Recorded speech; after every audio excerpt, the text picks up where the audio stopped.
আমাদের চারপাশের পরিবেশ নিয়ে গঠিত হয় সমাজ। একটি শিশু তার পরিবার এবং বিদ্যালয় থেকে একটু একটু করে শিক্ষা এবং জ্ঞান অর্জন করে বিকাশ লাভ করে। আর এই শিশুটির সর্বাঙ্গীন বিকাশে সমাজের কিন্তু একটা বিশেষ ভূমিকা থাকে। আমরা একটা সমাজে সবাই মিলিতভাবে বসবাস করি, আর সেই সমাজ পরিচালনার জন্য কিছু নিয়ম এবং নীতি নির্ধারণ করা থাকে। এই নিয়ম নীতি নির্ধারণের লক্ষ্য হলো মানুষ যেন একটা সুষ্ঠু সুন্দর সামাজিক পরিবেশে বসবাস করতে পারে। সেই কারণে নমস্কার, সমাজ দর্পণে আপনাদের স্বাগত। সঙ্গে রয়েছে আমি শুভ্রস্মিতা। আর আজ আমরা আমাদের স্টুডিওতে যাকে বিশেষ অতিথি হিসেবে পেয়েছি তিনি হলেন আমাদের রাজ্যের প্রাক্তন মন্ত্রী তথা কিষাণ মোর্চার প্রাক্তন সভাপতি এবং বর্তমানে ত্রিপুরা হর্টিকালচার কর্পোরেশন লিমিটেডের চেয়ারম্যান শ্রী জহর সাহা মহোদয় স্যারকে। নমস্কার স্যার। নমস্কার। নমস্কার। পর্দায় আপনাকে স্বাগত। আপনাকেও স্বাগত। নমস্কার, শুভ সন্ধ্যা। শুভ সন্ধ্যা স্যার। দীর্ঘদিন আপনি রাজ্য রাজনীতির সাথে জড়িত, সেই নিয়ে আমরা বিভিন্ন বিষয় আপনার কাছ থেকে জানব, কিন্তু প্রথমেই আপনার কাছে জানব যে নির্বাচন, লোকসভা নির্বাচন খুব সামনে, তো সেই নিরিখে রাজ্যের রাজনৈতিক প্রেক্ষাপট কি হতে চলেছে? অসংখ্য অসংখ্য ধন্যবাদ আপনাকে দিদি, এবং ধন্যবাদ জানাই এই শুভ সন্ধ্যায় যারা শ্রোতা বন্ধুরা বিভিন্ন জায়গায় বসে আমাদের টিভির পর্দায় বসে দেখছেন বিটিভির এই অনুষ্ঠান। আমি ধন্যবাদ জানাই যে আজকের এই শুভ সন্ধ্যাতে বিটিভির পক্ষ থেকে আমাকে আপনাদের কাছে আসার জন্যে, এবং যে প্রশ্নগুলো করেছেন সুষ্ঠু সমাজ কিংবা গড়ে তোলা কিংবা আগামী দিনে এই লোকসভা নির্বাচনের প্রেক্ষাপটে আমরা কি করতে চলছি কিংবা কি হতে পারে তার একটা রূপরেখা নিয়ে আলোচনা করার যে সুযোগ এর মধ্যে আমাকে দিয়েছেন, তার জন্য আমি আবারও আপনাকে এবং আপনার মাধ্যমে শ্রোতা বন্ধুরা যারা বিভিন্ন জায়গায় আছেন তাদের কাছে আমি ধন্যবাদ জানাই।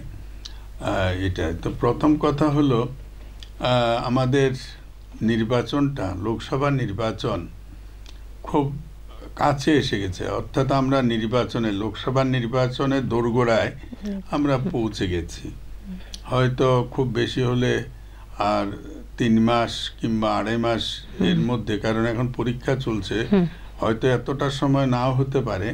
আমরা যেটুকু বুঝছি যে নির্বাচন কমিশন কিংবা কেন্দ্রীয় সরকার যেভাবে তার প্রস্তুতি নিয়ে চলছেন, তো সেটাই আমরা বলতে পারি।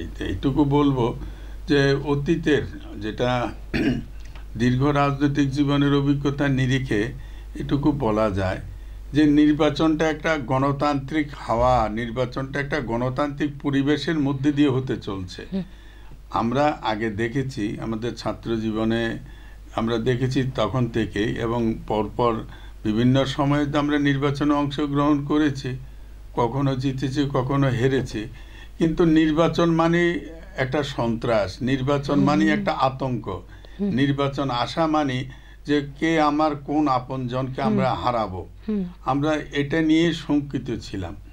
কিন্তু আমাদের যশস্বী প্রধানমন্ত্রী অটল বিহারী বাজপেয়ী, যিনি ভারত রত্নে ভূষিত হয়েছেন, ওনার প্রধানমন্ত্রিত্বের কালের পর থেকেই সারা দেশের মধ্যে একটা মানে গণতান্ত্রিক পরিবেশ, বাতাবরণ যেটা বলি, সেটা ব্যাপকভাবে তৈরি হয়েছে। আমরা যদিও সেই বাতাবরণ আমরা কিন্তু উপলব্ধি করতে পারিনি, ভোগ করতে পারিনি, কারণ আমাদের এই রাজ্যে যারা তৎকালীন সময়ে সরকারে ছিলেন তাদের মদতেই এই রাজ্যের সন্ত্রাসবাদ কায়েম ছিল, এবং প্রতিদিন প্রতিনিয়ত সেখানে মানুষ খুন হতো। আমি একটা কথাই বলছি যে আমি 1999 থেকে এবং পরবর্তী সময় 2003 পর্যন্ত রাজ্য বিধানসভার বিরোধী দলের এই দায়িত্বপূর্ণ পদটা আমি পালন করেছিলাম। তৎকালীন সময় কিংবা তার আগেও আমি যখন বিধানসভার সদস্য হিসেবে কাজ করেছি, আমি তখনও এই সন্ত্রাসের বিরুদ্ধে বারবার, আমি নয় শুধু, ত্রিপুরার গণতন্ত্রপ্রিয় সমস্ত মানুষ তারা এটার বিরুদ্ধে মুখর ছিলেন, বারবার চাইছিলেন যে এই পরিবর্তনটা, আমরা আর কত হারাবো, কত মরবো, কত রক্ত দেব, এটাকে বন্ধ হোক।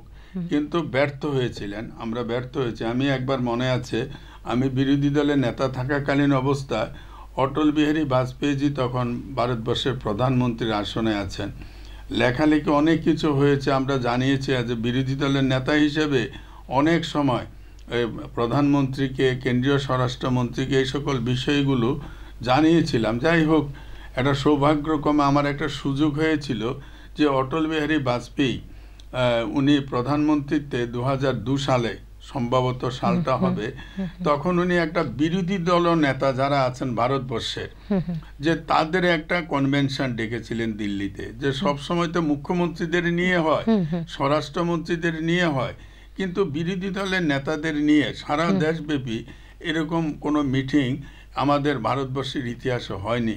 উনি তার ব্যতিক্রমী প্রধানমন্ত্রী, উনি ডাকলেন। তো আমার তখন মনের মধ্যে একটা উৎসাহ আসলো যে এই একটা সুযোগ, রাজ্যের বর্তমান ভয়াবহ পরিস্থিতি, তৎকালীন সময়ের ভয়াবহ পরিস্থিতি, মার, দাঙ্গা, খুন, সন্ত্রাস, উগ্রবাদ, এগুলো নিয়ে একটু প্রধানমন্ত্রীর সাথে খোলামেলা হয়তো বলার একটা সুযোগ পেয়ে যাব। এবং সেদিন আমার সাথে ছিলেন বিরোধী দলের চিফ হুইপ ছিলেন প্রকাশ চন্দ্র দাস, প্রাক্তন মন্ত্রী। তো সেই সুযোগটা নিয়ে আমরা যে নির্ধারিত দিনে ওখানে গেলাম, আলোচনা হলো, প্রধানমন্ত্রী জানতে চাইলেন বিভিন্ন রাজ্যের পরিস্থিতিগুলো কি আছে, আপনারা যদি বলেন সেখানে, সেই সুযোগটা হয়েছিল। কিন্তু বক্তব্যটা রাখার খুব একটা বেশি সময় ছিল না, যেহেতু প্রত্যেকটা রাজ্যেই তাদের পরিস্থিতি সম্বন্ধে বলবে এবং বলেছে। তো আমি একটু মনে মনে হলো যে আমি তো সবটা কথা বলতে পারলাম না, এবং সবটা সুযোগ সময়ের জন্য সেটা এলো। কিন্তু আমরা যখন লাঞ্চ করতে আসলাম, তখন প্রধানমন্ত্রী একটা টেবিলে বসে, মানে একটা চেয়ারে বসে আছেন, ওনার সাথে পাশেই বসেছিলেন আমাদের তৎকালীন লোকসভার স্পিকার বালযোগী সাহেব, যিনি পরবর্তী প্লেন অ্যাক্সিডেন্টে মারা গেলেন। আমাদের মিটিংয়ের বেশি না কয়েক মাস পরে একটা প্লেন অ্যাক্সিডেন্ট, দুর্ভাগ্যজনকভাবে ওনার মৃত্যু হয়। তখন আমরা ঠিক লাঞ্চে আমরা বসতে যাব, এমন সময় দেখলাম প্রধানমন্ত্রীর পাশে একটা চেয়ার খালি আছে, অর্থাৎ যদি কেউ একান্তে কিছু বলতে চায় ওই চেয়ারটার মধ্যে বসে বলতে পারে। তা আমি ডিশটা আমি হাতেও নিয়েছি খাবো বলে, আমি বললাম খাওয়া তো প্রত্যেক দিন খাই, আজকে নয়তো বা নাই খাবো, কিন্তু সুযোগটা দেখি যদি প্রধানমন্ত্রী আমাকে কিছু বলার সুযোগ দেন। তা আমি কাছে গিয়ে যখন নমস্কার দিলাম, তখন বলেন কোথাকার, আমি বলছি ত্রিপুরার। আমি এই তো ঠিক আছে বসুন বলে আমাকে বললো, তো আমি বসলাম। তো আমি বললাম আমি তো সেখানে আমার রিপোর্টটা দিলাম, আর বাকিটা তো বলছেন যে লে করে দিতে, রিপোর্টটা দিতে। আমি এখন যদি একটু আমাকে অনুমতি দেন, আমি রাজ্যের পরিস্থিতি নিয়ে আপনার সাথে কথা বলি। তো বলেন হ্যাঁ বলুন, ঠিক বলুন। তা আমি তখন রাজ্যের যে পরিস্থিতিটা ওনাকে বলার আমার সুযোগ হলো, এটা আমার পরম সৌভাগ্য যে একটা প্রধানমন্ত্রীর সাথে গিয়ে আমি রাজ্যের পরিস্থিতি বললাম। তখন প্রধানমন্ত্রী বললেন যে আমাদের যুক্তরাষ্ট্রীয় কাঠামোতে আমাদের কেন্দ্রীয় সরকার, আমরা সব ব্যাপারে হস্তক্ষেপ করতে পারি না, কিছু কিছু ব্যাপার আছে যেগুলো আমরা হস্তক্ষেপ করতে পারি কিংবা সেখানে আমরা ব্যবস্থা নিতে পারি। ত্রিপুরার এই ভয়াবহ পরিস্থিতি আমি ওয়াকিবহাল, এবং আমি জানি আমার তরফ থেকে আমাদের স্বরাষ্ট্র দপ্তরও এই ব্যাপারে, আমাদের যারা সেখানকার প্রতিনিধি আছেন, রাজ্যপাল আছেন, আমরা প্রতিনিয়ত তাদের কাছ থেকে রিপোর্ট পাচ্ছি। আমরা রাজ্য সরকারকে বারবার অ্যালার্ট করছি যে তুমি আমার ফোর্স লাগলে আমি আরও ফোর্স দেব, কিন্তু এইভাবে গণহত্যা যাতে বন্ধ হয়। যে এই যে ওনার মানসিকতা এবং উনি যে উদারতা নিয়ে যেভাবে বললেন, তা আমি দেখলাম যে প্রধানমন্ত্রী ত্রিপুরার সব কিছু উনি জানেন, কবে কোথায় কী ধরনের হচ্ছে, কতজন লোক মারা গেছে, কতজন সিভিলিয়ান গেলেন, কতজন army force, central force, state force এরা মারা গেলেন। আমি দেখলাম উনি বড় বড় 2-3টা ঘটনা আমাকে বললেন যে এই হয়েছে। তার ফলে হয়েছে কি, এই যে পট পরিবর্তনটা এটা আসলো কবে, অনেক চেষ্টা করার পর অনেকভাবে এগুলো নিয়ে আমরা গণ আন্দোলন, সে সময় গণ আন্দোলনও হয়েছে, অনেক শহীদ হয়েছেন আমাদের অনেক সহকর্মী, নির্বাচিত প্রতিনিধি, সে পঞ্চায়েতের প্রধান থেকে শুরু করে বিধায়ক কিংবা আরও যারা রাজনৈতিক নেতৃত্বরা অনেকেই হয়েছেন। যেমন আমাদের সংঘ পরিবারের সেদিন যারা প্রচারক ছিলেন 4 জনকে সেখানে উগ্রপন্থীরা তারা অপহরণ করেছিল, তাদের ডেড বডি আজ পর্যন্ত উদ্ধার হয়নি। এমনভাবে অনেক মায়ের কোল খালি হয়েছে, অনেক বোনের কপালে সিঁদুর মুছে গিয়েছে, অনেক ছেলে মেয়ে তারা মাতৃহারা হয়েছে নতুবা পিতৃহারা হয়েছে। তো যাই হোক, সেই পরিস্থিতির পরিবর্তন হয়েছে এবং সেই পরিবর্তনটা 2014-তে নরেন্দ্র মোদীজি প্রধানমন্ত্রী হওয়ার পর সেখানে রাজ্য সরকারগুলোকে আইনশৃঙ্খলা পরিস্থিতির উন্নয়নের জন্যে, মানুষের নিরাপত্তা বিধানের জন্যে কতগুলো কঠোর আইন প্রয়োগ করা হয়েছে, তৈরি করা হয়েছিল। এবং পাশাপাশি দেখলাম আমাদের মাননীয় সুপ্রিম কোর্টও কিছু কিছু ক্ষেত্রে সেখানে তাদের স্পেসিফিক রুলিং পর্যন্ত দিলেন যে মানবাধিকার লঙ্ঘনের বিষয়গুলো রাজ্য সরকারকে অত্যন্ত তীক্ষ্ণভাবে দেখতে হবে। গণহত্যাগুলো সম্বন্ধে বলা হয়েছে। যাই হোক, অনেক বড় ইতিহাস, আমি এগুলো বলতে চাই না। আজকে যেটা হচ্ছে যে গণতন্ত্রের এই যে পরিস্থিতির পরিবর্তন, নির্বাচন যেটা 18-র সময় 18-র বিধানসভা নির্বাচনের আগে আমি দেখেছিলাম অমিত শাহ যে আমাদের কেন্দ্রীয় স্বরাষ্ট্রমন্ত্রী ছিলেন, উনি যখন আসলেন ত্রিপুরাতে, আমরা দেখা করলাম অমিত শাহজির সাথে যে নির্বাচন মানে সন্ত্রাস, নির্বাচন মানে গণহত্যা, নির্বাচন মানে মায়ের কোল খালি হওয়া নতুবা বোন স্বামীহারা হওয়া। এই পরিস্থিতিটা যদি আপনি যদি বলেন যে এটা বন্ধ করা যাবে, তাহলে ত্রিপুরার মানুষ দুহাত তুলে দুহাত ভরে এই সরকারকে, ভারতীয় জনতা পার্টিকে সমর্থন করবে। আপনার কাছ থেকে আমরা এইটুকু চাই। আমাদের ধন দৌলত টাকা পয়সার সাহায্য কিচ্ছু লাগবে না, আমরা শুধু চাই গণনিরাপত্তা। আমি দেখলাম সেদিন অমিত শাহজি, আমরা সেখানে ওনার সাথে সরাসরি কথা বলেছিলাম, তো উনি হাসতে হাসতে বলছেন তো গ্যারান্টার তো মেয়ে হো, গ্যারান্টার মেয়ে হো। আমি এইটুকু বলতে পারি, বিনা রক্তপাতে ত্রিপুরার বিধানসভা নির্বাচন হবে, এইটুকু উনি বলেছেন কেন্দ্রীয় স্বরাষ্ট্রমন্ত্রী হিসেবে। আমি সত্যিই ওনাকে আমার শ্রদ্ধা জানাই যে উনি কথা রেখেছেন। যে এমন ত্রিপুরার ইতিহাসে সম্ভবত অনেক বছর পর নতুনভাবে একটা স্বর্ণাক্ষরে লেখা হয়েছে 2018-র ইংরাজি, শুধু একটা কথা, চলো পাল্টাই। এই স্লোগানকে সামনে রেখে বিনা রক্তপাতে একটা পরিবর্তন হয়েছে, যেটা ঐতিহাসিক আমরা বলতে পারি। এরপর থেকে আমাদের এই রাজ্যে যতগুলো নির্বাচন হয়েছে এবং আগামী দিনে যে নির্বাচনগুলো হবে, আমার দৃঢ় বিশ্বাস যেগুলো হয়েছে, আমরা এইটুকু বলতে পারি যে সরকারের কঠোর মনোভাবের কারণে আইনশৃঙ্খলা পরিস্থিতিটাকে মানে শক্তভাবে মোকাবেলার করার কারণেই সেখানে কোনো নরহত্যা বলুন, রাজনৈতিক হত্যা বলুন, এগুলো হয়নি। হিংসা বলুন, আগে কতবারে আগুন দিয়ে জ্বালিয়ে দেওয়া হতো, কত মানুষ হাসপাতালে ভর্তি হতো, মারা যায়নি কিন্তু জীবনের স্তরে পঙ্গু হয়ে গিয়েছিল। কিন্তু এই অবস্থার পরিবর্তন হয়েছে, যার ফলে মানুষ উৎসবের মেজাজে এখন আমাদের নির্বাচনগুলোকে অংশ নেয়। তো আমার দৃঢ় বিশ্বাস, আমি এইটুকু আমার বর্তমান পরিস্থিতিতে বলতে পারি।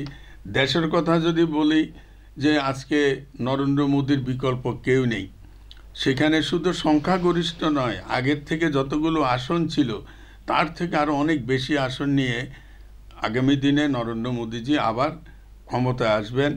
এবং আমাদের এই রাজ্য আমরা বলতে পারি অত্যন্ত গণতান্ত্রিক প্রক্রিয়ার মধ্যে দিয়ে মানুষের ভোটাধিকার প্রয়োগ, যেটা কোনো বিকল্প আমরা দেখছি না, সেটা হলো ভারতীয় জনতা পার্টিকে মানুষ বিপুল ভোটে আমাদের ত্রিপুরা থেকে তাদের নির্বাচিত করবেন। এটা আমার দৃঢ় বিশ্বাস। আমি দেখছি, আমি সারা ত্রিপুরাই ঘুরছি, বিভিন্ন জায়গায়, কালকেও প্রোগ্রাম করেছি, আজকেও আমি প্রোগ্রাম করেছি।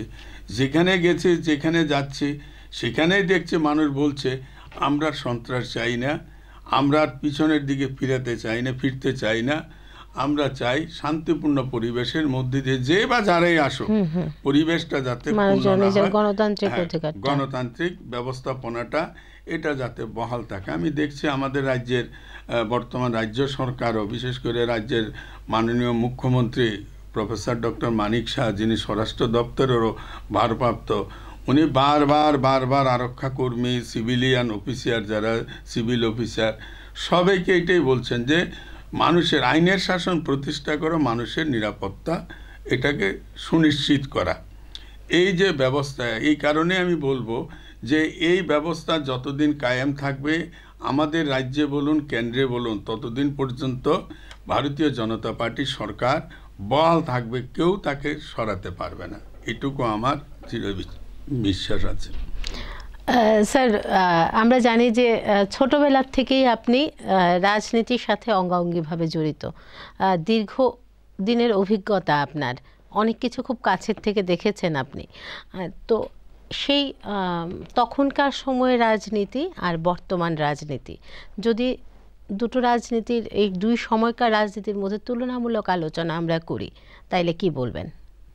প্রথম কথা হলো যে আমি যখন রাজনীতিতে আসি, ইতিহাসটা তো অনেক লম্বা, সুতরাং সময়টা আপনার এখানে বেশি নেই। এটুকু বলবো যে আমি যখন রাজনীতিতে আমার হাতে খড়ি হয় সেটা হলো 1967 ইংরেজিতে হাতে খড়ি হয়েছে। কিন্তু হাতে খড়ি দিলে তো আমাকে শুধু খালি হাতের একটা, আমাদের একটা অনুষ্ঠান হয় বাচ্চাদের হাতে খড়ি, কিন্তু আসল লেখাটা কিন্তু আরো 2 দিন পরে 4 দিন পরে হয়। তো আমি হাতে খড়িটা 67 ইংরেজিতে ছাত্র সংগঠনের অল ইন্ডিয়া স্টুডেন্টস ফেডারেশন, যেটা সারা ভারত ছাত্র ফেডারেশন, তার মেম্বারশিপে আমাকে নেওয়া হয়। কিন্তু আমি একটা কমলপুরের খাদ্য আন্দোলনের একটা ইনসিডেন্ট, একটা দুর্ঘটনা, একজন ছাত্র নেতা, সম্ভবত ওর নাম সোমেন্দ্র সূত্রধর, ওই মার্ডার হওয়ার পর পুলিশের গুলিতে উনি খুন হন। তারপরে 68 ইংরাজির ঘটনা, সেটা 1968 ইংরাজি। আমি তখন ছাত্র সংগঠনের প্রতিনিধি হিসাবে কমলপুরে যাই। সেখানে তখন আসলে সেই দিন থেকেই এই কমলপুরে খাদ্য আন্দোলনে সোমেন্দ্র সূত্রধর শহীদ হওয়ার পর সেই ঘটনার পরিপ্রেক্ষিতে আমার ছাত্র আন্দোলনে সক্রিয় হই। তো সে থেকে আজ অবধি তো আমি রাজনীতির মধ্যেই যুক্ত আছি। এর মধ্যে আমাদের গোমতী বলেন, হাওড়া বলেন, ধলাই বলেন, মনু নদী বলেন, ফেনী নদী বলেন, সব নদী দিয়ে তো প্রচুর জল গড়িয়েছে, খোয়াই নদী বলেন। তো কিন্তু আমি বহাল তবিয়তে আছি মানুষের সাথে, এবং মানুষের সাথে, মানুষের আশীর্বাদে এবং মানুষের সহযোগিতা নিয়ে। পরিবর্তন তো অনেক কিছু দেখেছি, কংগ্রেস শাসন দেখেছি, এরপরে বামফ্রন্ট সরকারের শাসন দেখেছি, আবার জোট সরকার হয়েছে, তার মন্ত্রীও আমি ছিলাম, আমি মন্ত্রীও হয়েছিলাম, এরপরে বিরোধী দলের নেতা হয়েছে। তো আবার আমাদের সরকার, বামফ্রন্ট সরকার যাওয়ার পর আবার 18 থেকে ভারতীয় জনতা পার্টি এবং তার জোট সরকার চলছে ক্ষমতায়, পরপর 2 টার্ম। তো এগুলোর তো সাক্ষীর মধ্যে তো বলে, আমিও তো সাক্ষী। একটা ঘটনা যখন হয়, এটা কোর্টে গড়ালে পরে তখন হাকিম জিজ্ঞাসা করেন যে এর সাক্ষী কোথায়, সাক্ষীদের নোটিশ দাও। তো আমি তো বিনা নোটিশে এই সকল ঘটনার অনেক সাক্ষী আছে। তো সুতরাং এটা ঠিক। তো আজকালকার দিনে যেটা আমরা দেখি, অভাব ফিল করি, সেটা হলো আন্তরিকতা। আমরা যখন রাজনীতি করছি আমাদের অনেক কষ্ট করে, এখন তো বাইক আছে, গাড়ি আছে, আমরা বাইক, এসি গাড়ি, এগুলো তো আমাদের কাছে কল্পনা তো আসছিল না। আমরা বাইসাইকেলে যেতাম, কখনো পায়ে হেঁটে, কত দিনের পর দিন পায়ে হাঁটতাম, পায়ে হেঁটে হেঁটে যেতাম। তারপরে যখন প্রত্যন্ত এলাকায় যদি আমাদের যাওয়ার দরকার হতো, যেতে হতো আমাদের, তখন আমরা কি করতাম, ছনের গাড়ি, বাসের গাড়ি কোথায় আছে, আমরা ছনের গাড়ি, বাসের গাড়িতে যেতাম। কারণ ওই সকল জায়গাতে গাড়ির খুব কম ছিল না, সারাদিনে হয়তো 1-2টা গাড়ি, তারপরে এত বেশি প্যাসেঞ্জার, ফলে গাড়ির সংখ্যা কম ছিল। আবার সব জায়গাতে গাড়ির ব্যবস্থাও ছিল না। কিন্তু তৎকালীন সময়ে কিন্তু বাস, বেত, ছন এর জন্য ত্রিপুরা প্রসিদ্ধ ছিল। এগুলো প্রচুর বাংলাদেশে যেত, পার্শ্ববর্তী দেশ আসামে যেত। তো ফলে ওই ইন্টেরিয়ারে দুর্গম এলাকাগুলোতে যদি যেতে হতো, আমাদের সেদিনের সম্বল ছিল যে বাসের গাড়ি আর ছনের গাড়ি। এটা যদি হয় তাহলে আমরা কমফোর্ট ফিল করতাম। আর নতুবা আমাদের পায়ে হেঁটে হেঁটে যেতে হয়েছে, 20 কিলোমিটারে হোক আর 15 কিলোমিটার হোক, নতুবা বাইসাইকেলে যেতে হতো। তো সেদিক থেকে তো বলি এখনকার রাজনীতি অনেক বেশি কমফোর্ট। আমরা এসি গাড়িতে চলি, এখন আমি নিজেও এসি গাড়িতে চলি।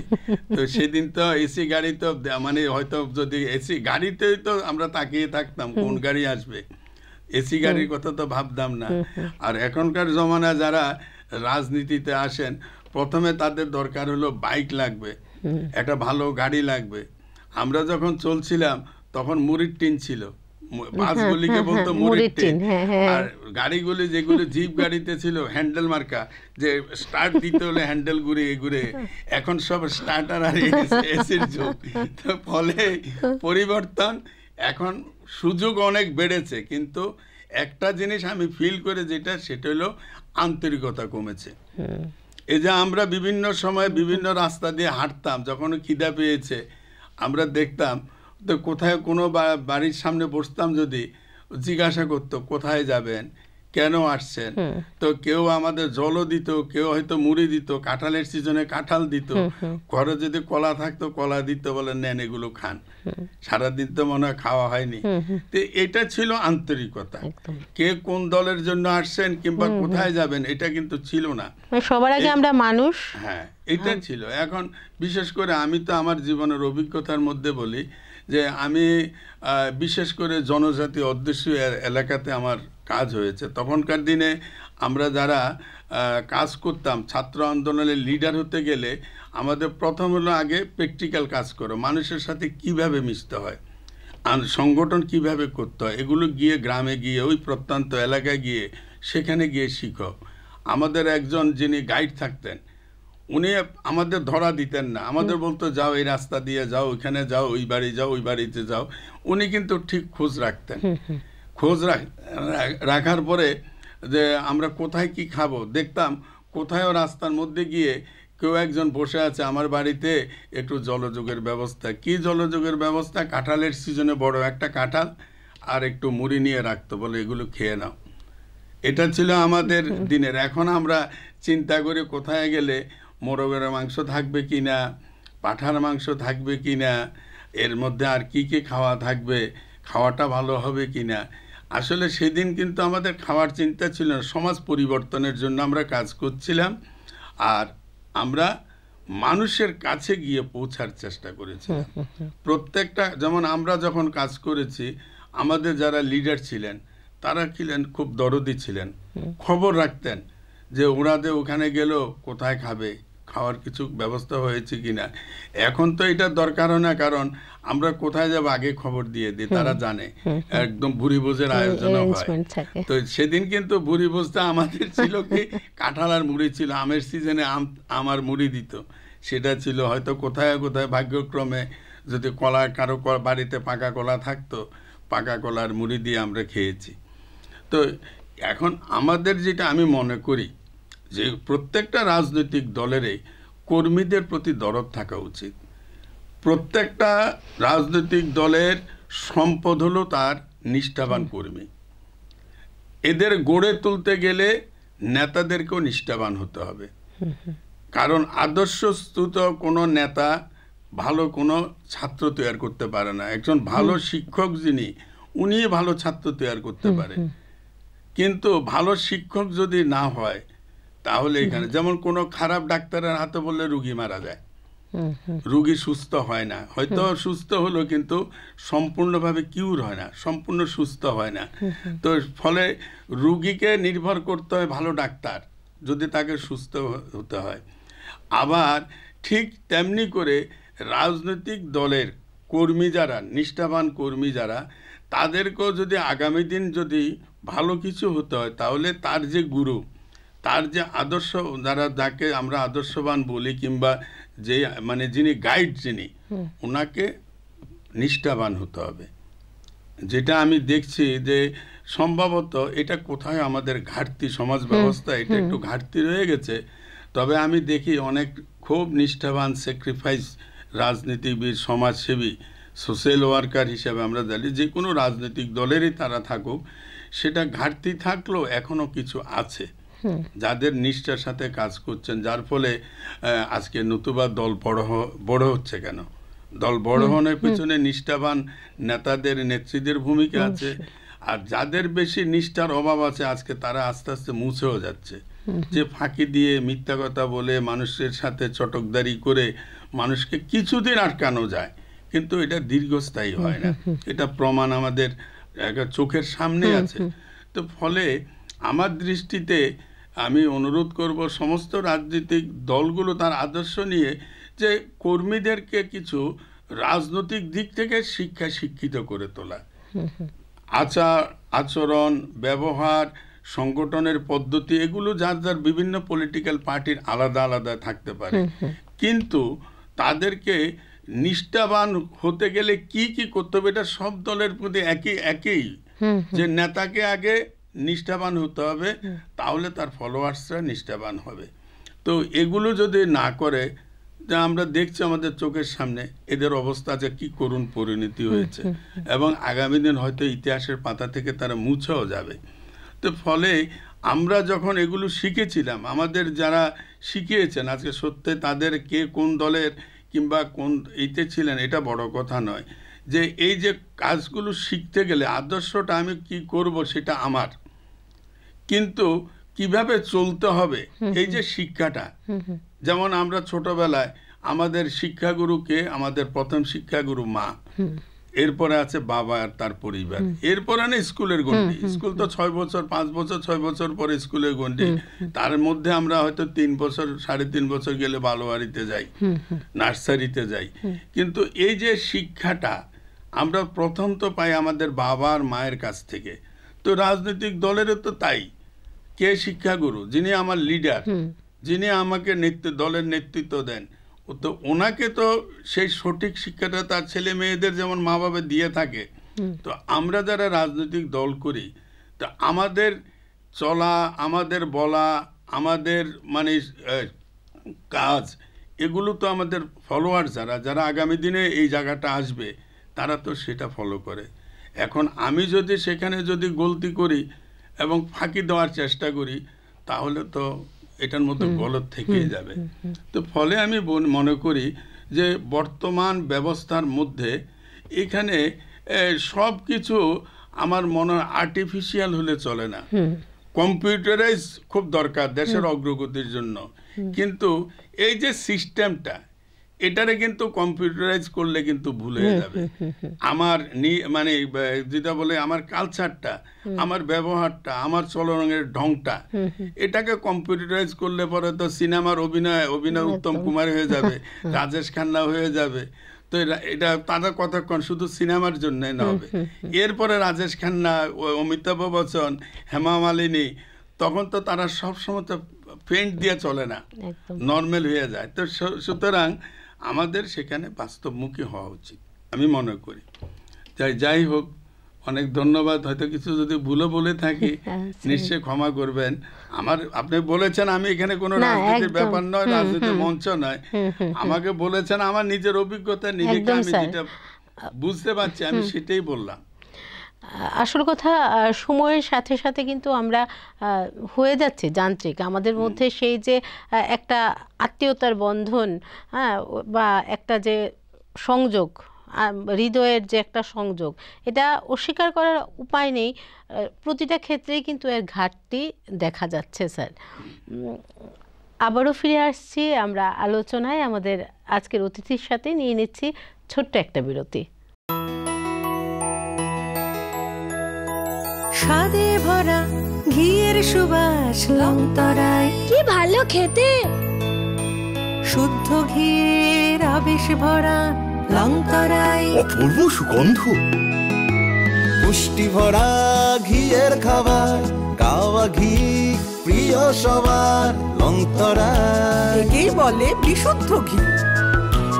বিশুদ্ধ ঘি নাম মনে রেখো লংতরায়। লংতরাই ঘি রোজ খাবারে তোমাকে চাই। লংতরাই লংতরাই লংতরাই। গয়না যখন বোঝে তোমার স্টাইল, শ্যাম সুন্দর কোম্পানি জুয়েলার্স। আমের মস্তিতে স্বাদের স্বস্তিতে সবাই নেচে গে হারিয়ে যায় ফ্রুট বুতে। হুশা হুশা হুশা হুশা হে হে হুশা হুশা এনিটাইম ইজ ফ্রুটো টাইম। মিষ্টি আমের মজায় লাইফ হোক ফ্রুটোময়। ফিরে এলাম বিরতির পর। স্যার চলে যাচ্ছে আবারও আপনার কাছে। 1993 to 2018 দীর্ঘ বাম শাসন, সেই বাম দুর্গে ভাঙন ধরায় ভারতীয় জনতা পার্টি।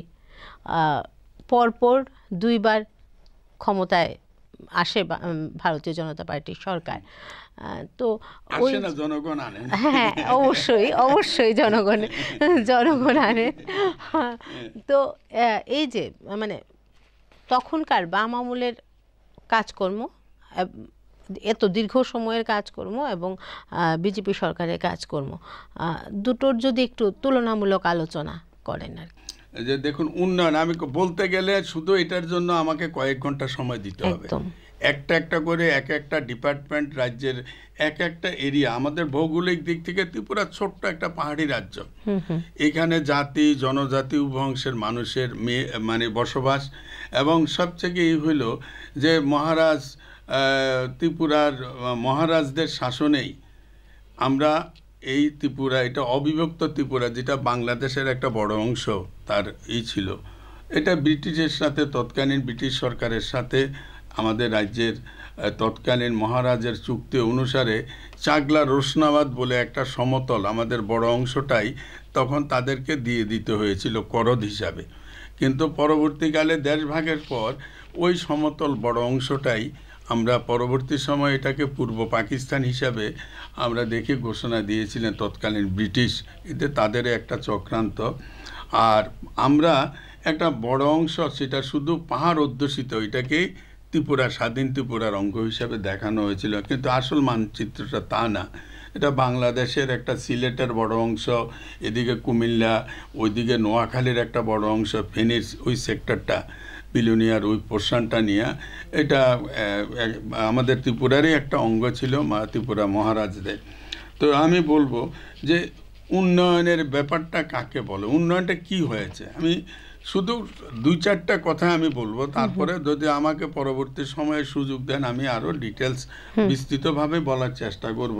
সেটা হলো, দেখুন আমাদের এই রাজ্যে বাম শাসন পর্যন্ত 2018 আগ পর্যন্ত 44 নম্বর জাতীয় সড়ক একটাই ছিল ত্রিপুরাতে।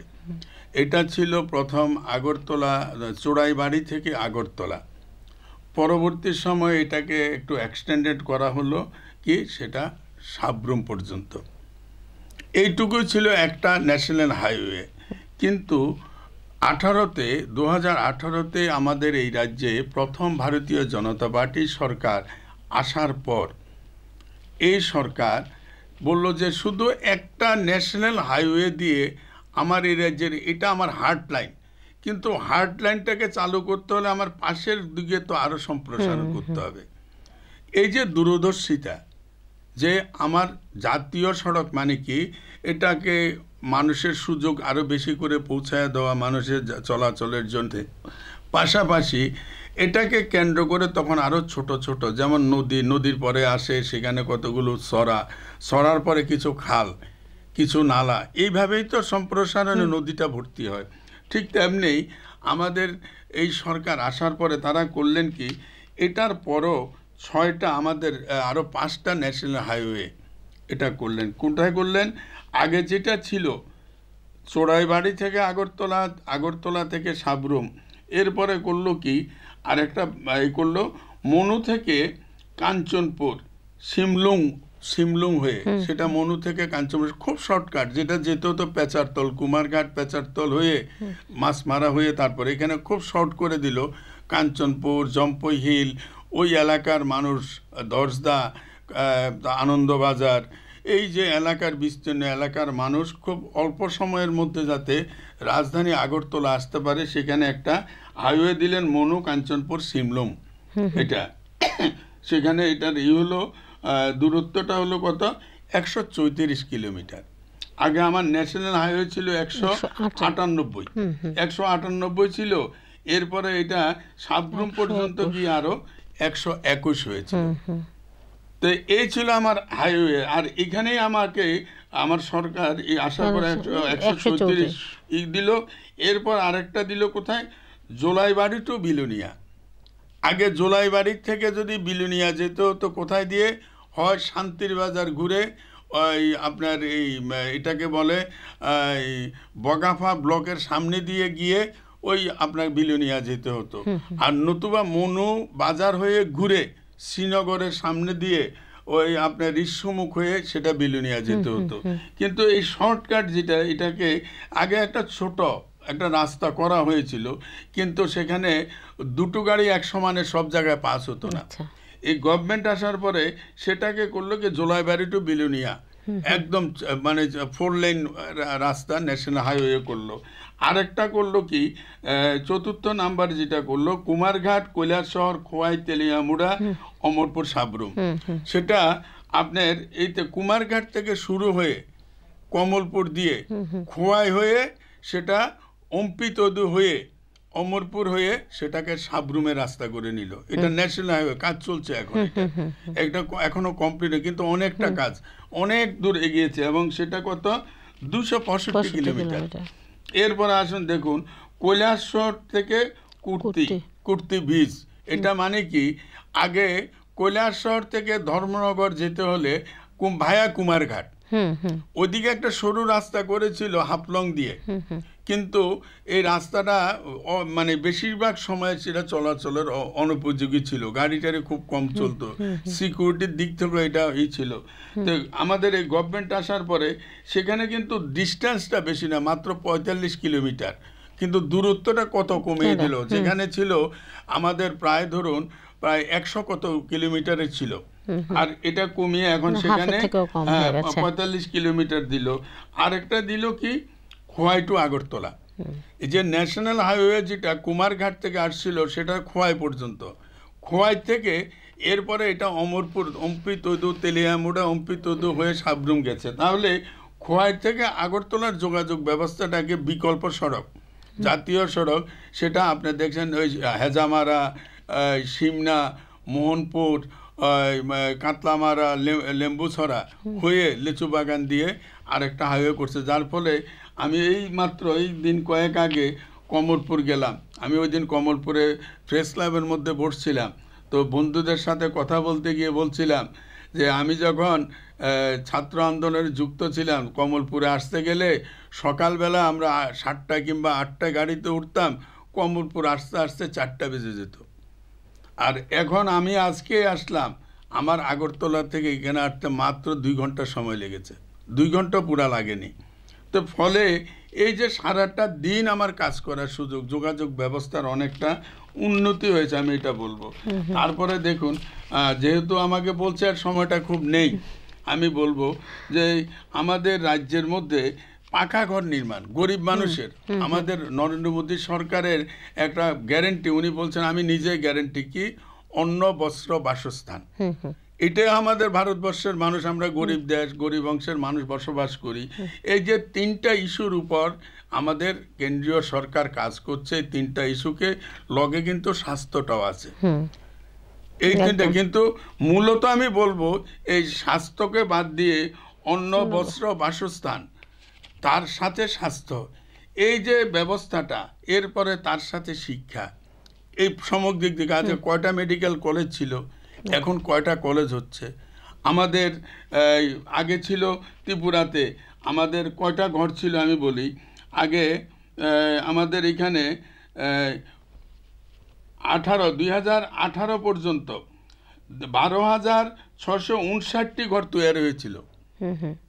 78 থেকেও যদি আমরা ধরি যে মাত্র এই এত বছরে 12,659টি ঘর হয়েছে। যেটা আমার কথা নয়, এটা সরকারি পরিসংখ্যান। তাদের পিরিয়ডে তারা কতটা করেছে, শাসন ক্ষমতাটা ছিল। আর এখন কটা হয়েছে, এখন আমাদের ঘরটা হয়েছে এখন হয়েছে 2,71,000 2,71,000। এটার জন্য বরাদ্দ করা হয়েছে 2,71,000 ঘর তৈরি করার জন্য। আর আমাদের ঘর কমপ্লিট হয়েছে কত, এই পিরিয়ডের মধ্যে 42,944টি ঘর কিন্তু অলরেডি আমাদের গত আর্থিক বছর পর্যন্ত হয়ে গেছে। গত বছরও আমরা প্রায় 1.5 লাখ আমরা পেয়েছি আমাদের এই রাজ্যে। এরা কারা, ঘরগুলো কারা পাচ্ছে? নিশ্চয় কোনো বড় লোক পাচ্ছে না, গরিব অংশের মানুষ যাদের মাথা গুজার স্থান মানে সুযোগ নেই, তারা আজকে এটা পাচ্ছে। এরপরে দেখুন আমাদের এখানের মধ্যে কৃষক, আমরা কৃষকের সংখ্যা হলো 4,72,000 হলো আমাদের রাজ্যের কৃষকের সংখ্যা।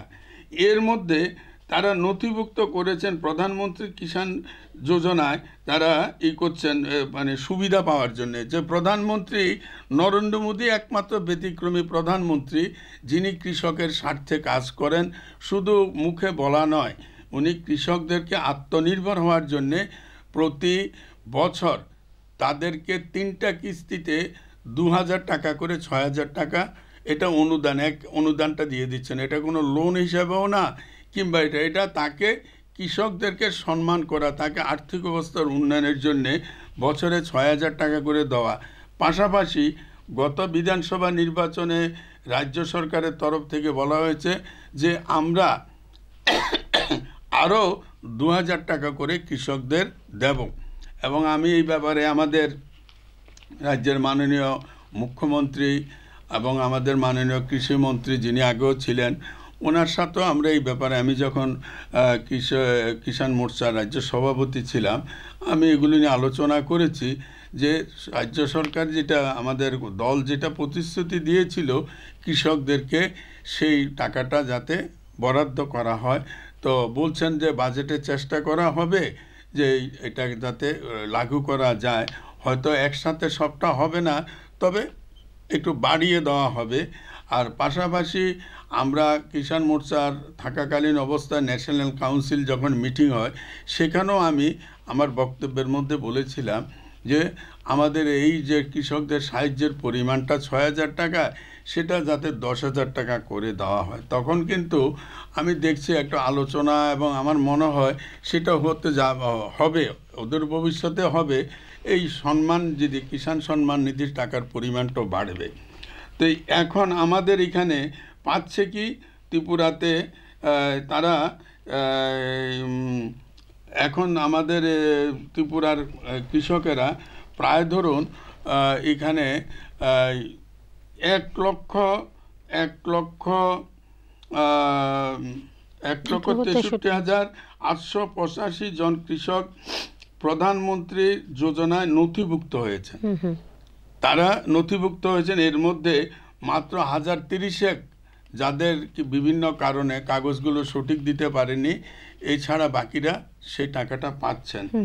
এরপরে আছে সামাজিক ভাতা। সামাজিক ভাতা সিপিএমের আমলে সামাজিক ভাতা পেতেন যারা কত, 500 টাকা করে। তো আজকালকার দিনে 500 টাকা করে তো 10 কেজি চাউলও তো কিনা যায় না, যে একটা বাজারের অবস্থা। তো ফলে হয়েছে কি, আমাদের সরকার আসার পর সেটাকে পরিমাণ বৃদ্ধি করতে গিয়ে আজকে কৃষকেরা, আমাদের দলের তরফ থেকে প্রতিশ্রুতি দেওয়া হয়েছিল সেটা 2,000 টাকা করে দেওয়ার, গত বিধানসভা নির্বাচনের আগে সেটা লাগু করা হয়েছে। সামাজিক ভাতাটা সেটা 2,000 টাকা করে পাচ্ছেন। তো ফলে এই যে অ্যাচিভমেন্ট, এই যে কাজের যে, আমি শুধু খালি 2-3টা দপ্তরের কথা বলছি, যে এগুলো হচ্ছে যে এটা শুধু এই সরকার থাকার কারণে, ডাবল ইঞ্জিনের সরকার। নরেন্দ্র মোদীজি বলেছেন যে আমি তোমাদের ত্রিপুরাকে হীরা দেব। হীরার অর্থ গয়নার হীরা নয়, যে ত্রিপুরাকে ডেভেলপমেন্ট করার জন্য তোমাকে আমি সমস্ত রকম কেন্দ্রীয় সরকার থেকে দেবো। আজকে ডাবল ইঞ্জিনের সরকার আছে বলেই আমরা ত্রিপুরাতে কেন্দ্রীয় সরকারের বিভিন্ন প্রকল্প, বিশেষ করে যে প্রধানমন্ত্রী নর্থ ইস্ট লোক যে পদ্ধতি যেটা বলছেন যে আগে নর্থ ইস্টকে আরও আত্মনির্ভর হতে হবে, এখানে ট্যুরিজমের ব্যাপার আছে আপনারা জানেন, যে ডুম্বুরে অবহেলা পড়েছিল, আজকে বিদেশিরা ডুম্বুর জ্বলাতে আসছে। ছবিমুড়া যেটা আমার নিজের এলাকা, আমি নিজে বলি যে গর্ব করতাম, আমরা ছবিমুড়াতে যেতে আগে ভয় পেতাম, এখন আগরতলা থেকে আপনার এমন রাস্তা করেছে ট্যুরিস্টরা, সেখানে লজ করা হয়েছে, খাওয়ার ব্যবস্থা করা হয়েছে। আগে সেখানে আমরা উগ্রপন্থীর কথা বলে সেখানে যেতে পারতাম না। নতুন করে ট্যুরিস্ট ডিপার্টমেন্ট আবার দেখছি আমাদের প্রণজিৎ বাবু ট্যুরিজম মিনিস্টার থাকতে, যে এখানে উদয়পুর থেকে মহারানী থেকে সেখানে ওই এটাকে কি বলে রূপওয়ের মাধ্যমে ছবিমুড়াতে নেওয়ার একটা প্রকল্প সেখানে নেওয়া হয়েছে। তো এই যে আমরা মাত্র আমাদের এই সরকারের মেয়াদ 2 টার্মে মিলে মাত্র 6 বছর, আমরা 5 বছর করেছি আর এই বাকিটা করছে। কিন্তু এটা মনে রাখতে হবে, আমরা কিন্তু সিপিএমের তৈরি করা প্রশাসনের মধ্যে দাঁড়িয়ে কিন্তু আমাদের কাজ করতে হচ্ছে। ওদের প্রায় 12,500 কোটি টাকার উপরে দেনা লোন ছিল, সে অবস্থার মধ্যে দিয়ে তখন আমাদের অর্থনৈতিক ভাণ্ডার ছিল শূন্য, আমরা মাইনাসের মধ্যে ছিলাম। তো আজকে আমাদের এই সরকার বহুমুখী প্রকল্পের মাধ্যমে, পরিকল্পনার মাধ্যমে ত্রিপুরাকে আত্মনির্ভর করার যে প্রচেষ্টা এবং যে উদ্যোগ, যে কর্মসূচি নিয়েছেন, আমি বলবো এটা একটা ঐতিহাসিক। নরেন্দ্র মোদী যেমন চাইছেন যে ভারতবর্ষকে পৃথিবীর শ্রেষ্ঠ আসনে বসানো, ঠিক সেই লক্ষ্য নিয়ে আমাদের এই রাজ্য কাজ চলছে। আমি সময় যেহেতু নেই খুব একটা বলতে পারবো না, আমি বলার যদি সুযোগ নিশ্চয় দেওয়া হয় পরে আমি আসব আপনারা বললে।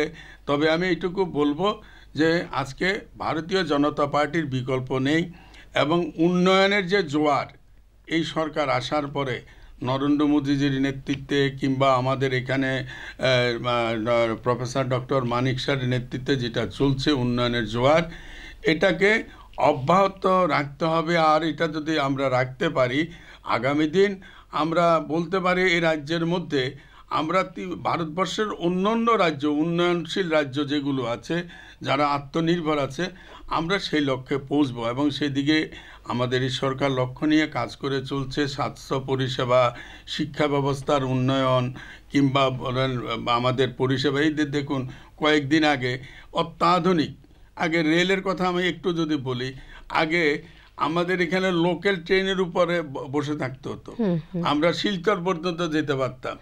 আর আজকে আমরা কোথায় ব্যাঙ্গালোর যাচ্ছি, আমরা হায়দ্রাবাদ যাচ্ছি, আমরা ওইদিকে ভোপাল যাচ্ছি, নতুন করে দেওধর সেখানে নতুন কানেকশন, 13টা প্রতিদিন 13টা গাড়ি চলছে। এবার এই যে আগরতলা থেকে যাচ্ছে, বাংলাদেশের সাথে যুক্ত হওয়ার চেষ্টা হচ্ছে এবং সেটা অদূর ভবিষ্যতে হয়ে যাবে। রাস্তার কাজগুলো ট্রায়ালও হয়েছে আমি যতটুকু জানি।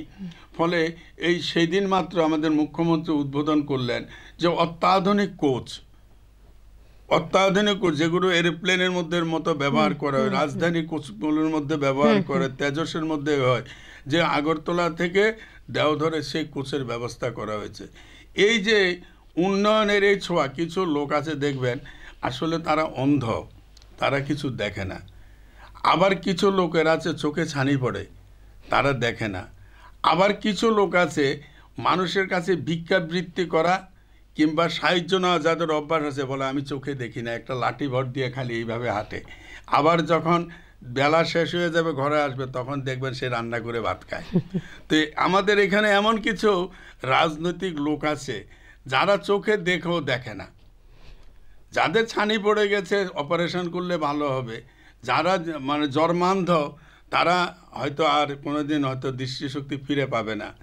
কিন্তু যারা চোখ থাকতেও চোখে দেখে না, এদের চোখ কোনো দিন ফুটানো যাবে না। এটা হলো শেষ কথা আমি বুঝি।